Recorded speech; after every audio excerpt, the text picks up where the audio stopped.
Selamat pagi teman-teman sekalian. Pada kesempatan ini kita akan melanjutkan materi mata kuliah Matematika Informatika dengan topik integrasi numerik.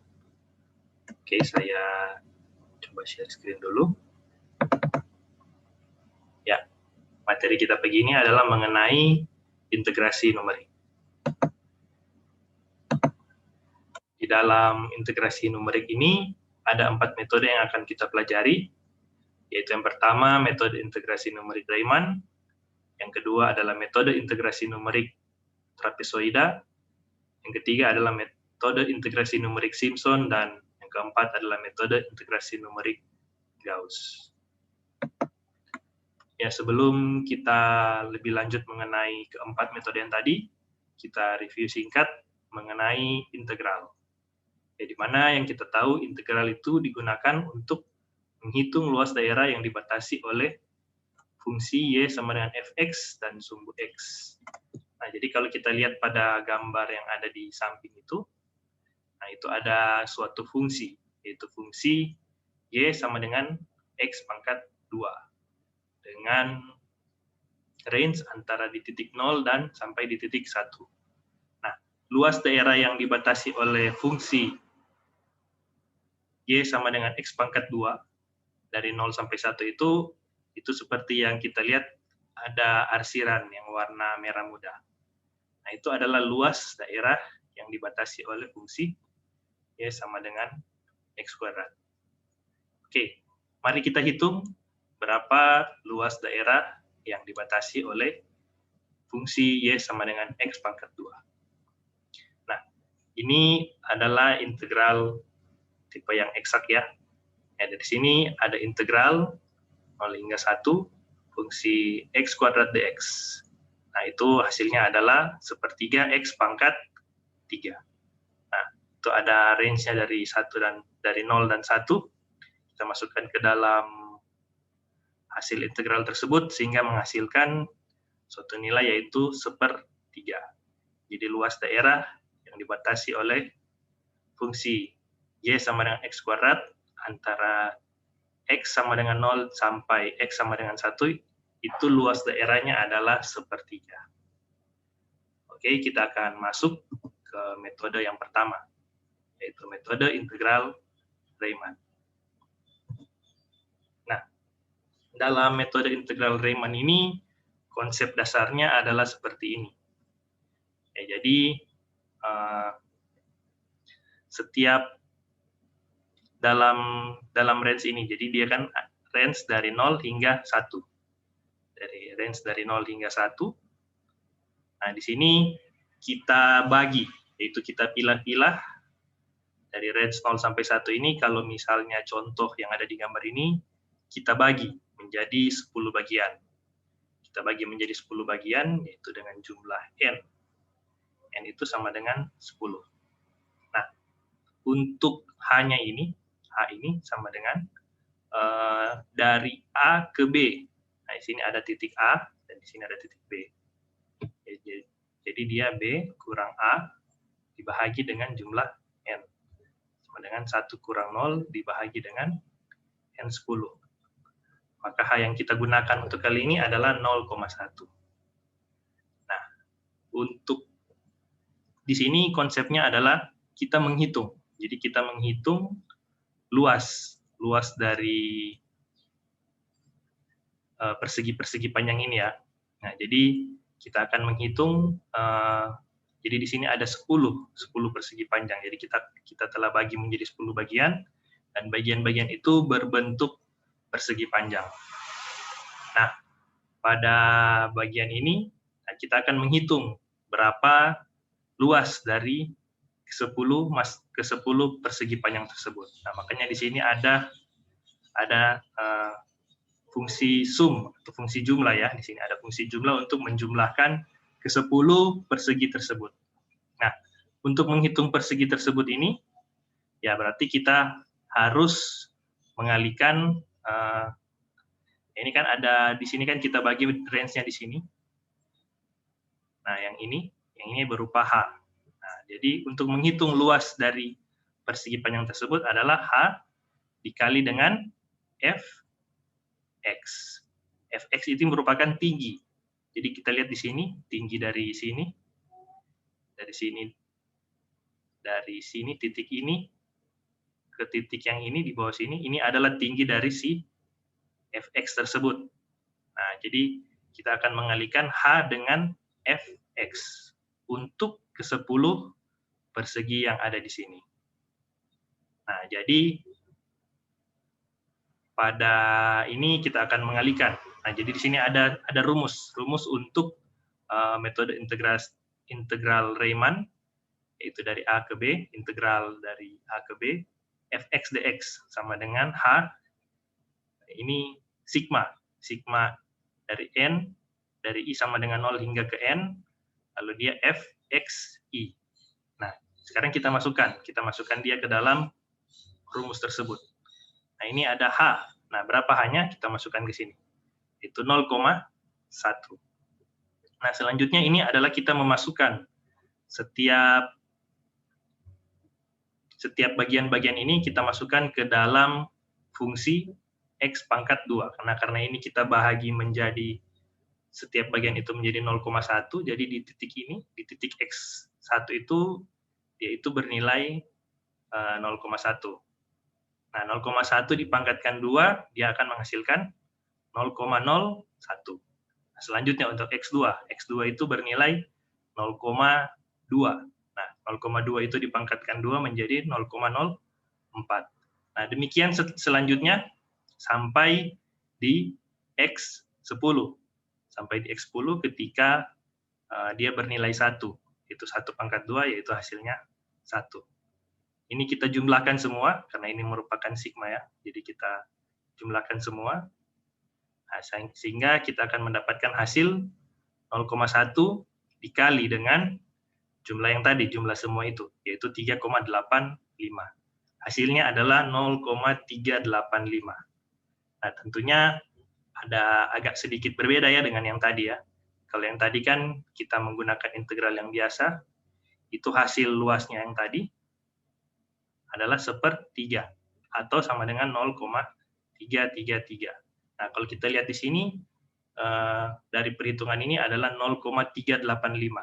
Sehingga dari 0,385 dengan 0,333 itu ada error atau ada selisih sejumlah 0,052.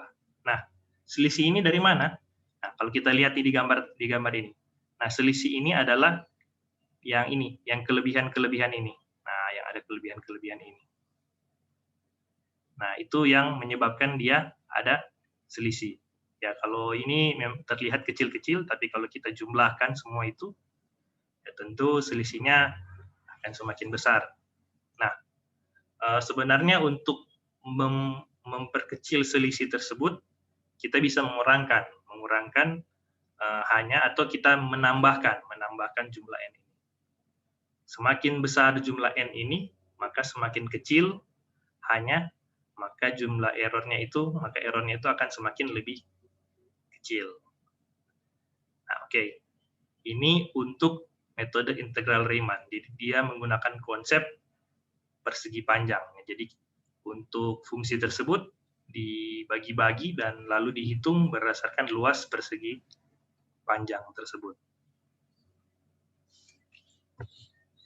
Oke, ini adalah algoritma metode integral Riemann. Jadi yang pertama itu kita harus mendefinisikan fungsi fx. Selanjutnya kita harus menentukan batas bawah yang tadi berupa simbol A dan juga batas atas integrasi yang kita simbolkan tadi dengan B. Lalu selanjutnya kita harus menentukan jumlah pembagi area dalam bentuk N. Nah, selanjutnya kita harus menghitung berapa interval atau dalam sini disimbolkan dengan H. H itu adalah B kurang A dibagi dengan N. Lalu selanjutnya kita menghitung luas dari keseluruhan persegi panjang yang ada, yang kita bagi-bagi tadi. Oke, demikian adalah algoritma metode integral Riemann. Sekarang kita masuk ke metode integral trapezoida.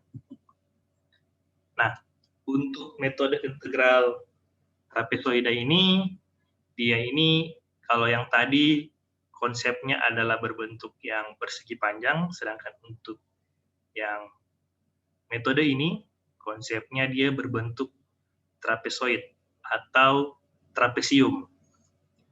Nah, jadi di sini kalau kita lihat, di sini ada gambar-gambarnya, jadi dia berbentuk trapesium. Kita lihat contoh yang di sini ya, yang paling terakhir ini. Nah, jadi dia gambarnya seperti ini kira-kira. Nah, ada agak miring sedikit di sini, ada garis yang warna merah ini. Garis yang warna merah ini kita perhatikan, nah, jadi dia itu berbentuk trapesium. Nah, untuk luas menghitung trapesium adalah jumlah sisi sejajar dibahagi dengan 2, terus dikali dengan tinggi. Dikali dengan tinggi dari si trapesium tersebut. Nah, ini kita agak putar sedikit ya. Nah, jadi tingginya itu yang ada di sini. Dan jumlah sisi sejajar yang ini. Jadi yang kita akan menghitung ini dan ini, lalu dibagi 2, lalu kita kalikan dengan H. Nah, jadi konsepnya seperti itu. Nah, jadi makanya di dalam rumus luas ini tersebut, ada di sini namanya H/2. Ada H/2. Nah, ketika kita masukkan ke dalam rumus, nah jadi untuk misalnya kita mau menghitung ketika dia di X sama dengan 1, maka kita akan menjumlahkan si F1 ditambah dengan F2. Nah, ketika kita akan menghitung F2, nah, maka kita akan menjumlahkan F2 ditambah dengan F3. Kalau kita mau menghitung F3, nah berarti kita akan menghitung F3 ditambah dengan F4. Begitu seterusnya. Nah, makanya di sini ada 2. Karena di sini ketika kita akan menambahkan F1 tambah F2, ditambah dengan F2, ditambah F3, ditambah dengan F3. Nah, ini ada yang sama ya. Nah, makanya di sini ada 2. Dan yang terakhir itu ditutup dengan Fn. Oke, ini kita coba masukkan saja ke dalam rumus ya, ke dalam rumus. Yaitu untuk H, H-nya itu berupa 0,1. Lalu kita bahagi dengan 2. Untuk F0, F0-nya adalah yang ini, 0. Dan selanjutnya F1 sampai Fn kurang 1 itu kita kalikan dengan 2. Nah, jadi untuk di titik 0,1 itu, 0,1 kuadrat itu sama dengan 0,01, 0,2 kuadrat itu sama dengan 0,04, 0,3 kuadrat itu sama dengan 0,09, begitu seterusnya sampai di Fn kurang 1, yaitu di F9. Di F9, jadi 9 itu 0,9 kuadrat itu adalah 0,81. Untuk yang Fn tersebut bernilai 1. Nah, ini kita jumlahkan semuanya ini, lalu kita kalikan dengan H/2. Nah, hasilnya adalah seperti ini. Adalah 0,1 dibagi 2 dikali dengan 6,7. Hasilnya adalah 0,335. Nah, 0,335 ini kalau kita hitung dengan metode integral yang biasa kita hitung, kalau yang di pertama tadi kan yang kita hitung, luasnya adalah sama dengan 1/3. Nah, atau bisa sama dengan 0,333. Nah, kalau kita lihat di sini, 0,335 dengan 0,333, itu selisihnya ada sekitar 0,002. Ya, memang metode ini sedikit lebih bagus ya, karena kalau kita lihat di sini, untuk selisihnya itu seperti terlihat kecil sekali ya, kecil sekali. Sebenarnya ini yang garis ini ada berupa garis-garis, tapi tidak terlalu kelihatan karena errornya mungkin sedikit. Nah, yang kelihatan itu yang paling terakhir ini. Yang kita lihat bisa di paling terakhir sini ada garis yang warna merah ini. Garis warna merah yang tersendiri ini, nah itu bisa dibilang error yang seperti yang bisa terlihat gitu. Error yang bisa terlihat. Nah, jadi untuk error dari menggunakan metode integral trapezoida ini bisa dibilang lebih kecil lebih kecil dibandingkan metode integral yang Riemann tadi. Karena untuk yang si segitiga yang ini, kalau yang tadi kan ada lebihnya di sini ya kalau yang tadi. Nah, yang lebih yang ini, yang segitiga yang ini, sudah dihilangkan, sudah diperkecil lagi errornya. Nah, jadi kira-kira konsep untuk metode integral trapezoida yaitu dia menghitung dengan menggunakan konsep trapesium. Konsep trapesium. Nah, kita akan masuk selanjutnya ke metode integral Simpson. Nah, ini metode integral Simpson ini dia merupakan pengembangan dari metode integral trapezoida. Nah, hanya saja daerah pembaginya bukan berupa trapesium. Nah, kalau yang tadi trapesium, tapi sekarang sudah berupa dua buah trapesium dengan menggunakan pembobot berat di titik tengah, seperti terlihat pada gambar berikut, atau dengan kata lain, metode ini adalah metode rata-rata dengan pembobot kuadrat. Nah, maksudnya di sini, untuk metode integral Simpson ini, dia memerlukan ini. Jadi ada 3 buah titik di sini. Nah, ada 3 buah titik. Terus untuk di 3 titik ini dia akan mencoba mencari fungsi. Untuk yang fungsi dari 3 titik ini, nah jadi 3 titik ini dia ada perubahan ini. Nah, dia akan mencoba mencari fungsi yang muncul dari ketiga titik ini, fungsi yang mendekati lah untuk 3 titik ini, sehingga didapatlah si garis yang melengkung ini. Nah, garis yang melengkung ini dia merupakan fungsi yang mendekati untuk di 3 titik ini. Nah, kalau untuk rumus menghitung metode integral Simpson, ya seperti ini. Nah, jadi karena dia menggunakan 3 buah titik, jadi dia itu ada 2 buah trapesium. Nah, itu ada, makanya di sini ada trapesium yang ganjil, di sini ada yang ganjil, ada yang genap. Nah, untuk menghitung menggunakan metode Simpson ini akan lebih baik lagi jika jumlah n-nya itu genap. Akan lebih baik lagi jika jumlah n-nya genap. Nah, untuk menghitung menggunakan metode integral Simpson ini, kita masukkan saja dia ke dalam rumus, yaitu L sama dengan H/3. H/3 F0 ditambah dengan 4 sigma untuk yang I-nya ganjil. Untuk I yang ganjil kita kalikan dengan 4, dan untuk I yang genap kita kalikan dengan 2, ditambah dengan Fn. Nah, kita masukkan saja ke dalam rumus, yaitu 0,1 dibagi 3, 0 ditambah dengan 4 dikali 0,01 ditambah dengan 2, 0,04 ditambah 4 kali 0,09 dan seterusnya. Nah, jadi untuk yang di sini, untuk yang ganjil ini kita kalikan dengan 4, 4, 4, 4, 4. Nah, sedangkan untuk yang genap kita kalikan dengan 2. Ini 2, 2, 2, 2. Nah, untuk yang selanjutnya ini tidak, untuk yang Fn yang terakhir kita tidak kalikan. Nah, selanjutnya kita akan menjumlahkan keseluruhan tersebut sehingga mendapatkan 0,1 dibagi 3 dikali dengan 10 sehingga mendapatkan hasil 0,333.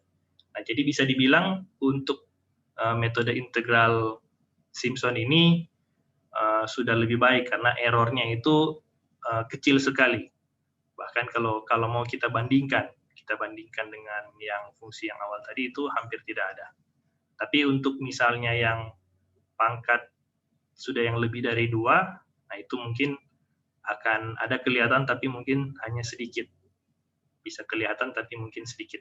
Nah, jadi untuk integral matematika kalau misalnya sering menggunakan metode integral Simpson ini. Nah, jadi ini ada algoritma dari metode integral Simpson, yaitu definisikanlah Y sama dengan Fx, lalu kita tentukan batas atas dan batas atas integrasi. Lalu kita tentukan jumlah pembagi area N, dan selanjutnya kita hitung H. A itu sama dengan B kurang A dibagi dengan N. Ini hampir sama ya, hampir sama dengan yang sebelum-sebelumnya. Yang membedakan di sini adalah rumusnya, rumus untuk menghitung luasnya. Yaitu L sama dengan H per 3 dikali dengan F0 ditambah 4 sigma untuk yang I ganjil dikali Fi ditambah dengan 2 sigma untuk yang I genap dikali Fi ditambah dengan Fn. Nah, selanjutnya yang keempat. Yang keempat ini adalah metode integral Gauss. Metode integral Gauss ini dia lebih ke pembobotan ya, lebih ke pembobotan. Nah, ini kita langsung masuk saja ke algoritmanya. Nah, untuk algoritmanya ini agak sedikit berbeda ya dengan yang tadi ya. Agak sedikit berbeda. Nah, ini yang pertama kita harus mendefinisikan fungsi fx.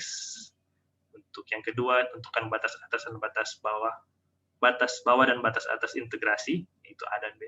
Nah, yang 1, 2 ini hampir sama dengan yang tadi. Nah, yang berbeda ini adalah yang ketiga ini, 3 sampai yang kelima. Untuk yang ketiga itu kita harus menghitung nilai konversi variabel X. Variabel X sama dengan 1/2 dikali B kurang A dikali dengan U, ditambah dengan 1/2 B tambah A. Lalu kita harus menentukan fungsi GU dengan GU sama dengan 1/2 B kurang A, F 1/2 B kurang A kali U, ditambah dengan 1/2 BA. Lalu selanjutnya kita akan menghitung luas. Luasnya ada seperti rumus yang terlampir. Nah, kita coba hitung saja. Kita menggunakan persamaan yang tadi, persamaan yang sebelumnya, yang kita pakai dari sejak awal, yaitu fungsinya adalah X pangkat 2. Nah, ini di sini dibilang hitung integral L sama dengan integral dari 0 sampai 1, X pangkat 2 dx. Nah, yang pertama kita harus lakukan adalah menghitung U. Kita menghitung U, kita masukkan saja dia ke dalam rumus.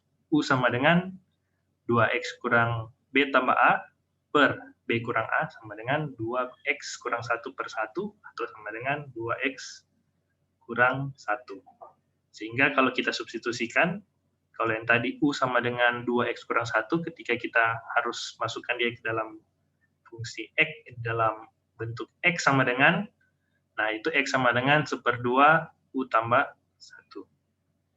Nah, dengan demikian diperoleh fungsi dari GU, yaitu 1/2 dikali dengan 1/2 U tambah 1 kuadrat, atau sama dengan 1/8 U tambah 1 pangkat 2.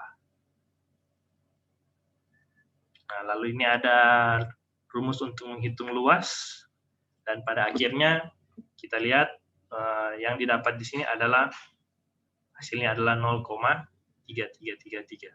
Ya, bisa dibilang sudah mendekat ya, sudah hampir sama dengan yang kita dapatkan sebelumnya. Nah, jadi untuk metode integrasi numerik ini, yang karena pembobotan errornya itu yang paling kecil itu adalah si metode integral Simpson, makanya itu dia sering digunakan, dan juga untuk yang Gauss ini lebih sering digunakan. Nah, tapi untuk penggunaannya agak sedikit berbeda, karena untuk yang Gauss ini, dia ini lebih cepat karena sudah langsung dimasukkan ke dalam rumus. Ya, oke. Sekian materi untuk metode integrasi numerik. Nah, ini ada beberapa referensi yang saya gunakan, yaitu bukunya si Rinaldi Munir, yaitu metode numerik, dan ada satu website yang saya jadikan sebagai contoh. Oke, sekian materi kali ini. Terima kasih atas perhatian teman-teman sekalian. Terima kasih.